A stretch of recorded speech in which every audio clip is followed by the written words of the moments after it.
I think my passion is performing. It doesn't matter what it is, where it is, how it is. I think just for me, I just love performing. It's just fun to be in front of an audience and get that instant reaction. You know, but when you're doing films, it's different. But it's interesting because you do the film, you think some of the things are funny, but you never know the reaction until the people see the film. So, you know, with concerts and shows like that, it's a lot more. I guess gratification in a sense to get that reaction right out of the way. Now, Dan Farr, the owner of the artist, Man, Dan's awesome. Yeah, he said something to me, and I want to verify if this is true. Okay. He heard that you actually filmed a little cameo, but it ended up getting cut for Star Wars. Episode, yeah. Yeah, so you as a Jedi. Yeah. Is that true? That is 100% true. It was myself, Chris, and I believe JC, and my brother actually was there with me. And we went to Island Industrial Magic, and we knew some people that were there, but they were like, hey, we stayed over in the Skywalker Ranch. And then the next morning we walked over to ILM, saw the things that they were shooting, like, hey, would you like to be a part of this? Because usually they'll get extras or people that work at ILM to do some of the background shots, and they'll add people in there.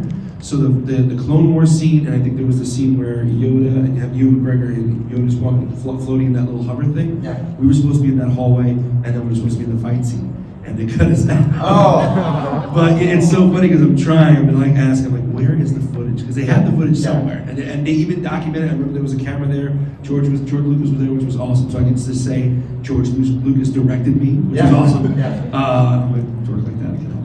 But it was one of those things, it was just surreal, but it was fun, yeah. And I'm trying to figure out why I want to get that freaking footage. I don't know where it is. Was it surreal to see George Lucas in person like that? Well, we met him before a few times actually. When he was doing the audio, the editing, believe it or not, for episode 1, he flew. I think we were in San Diego or something. Him and his daughter flew in to see the concert. So there's a video, two of us having a My brother documented everything back in the day. He was always like a videographer for us.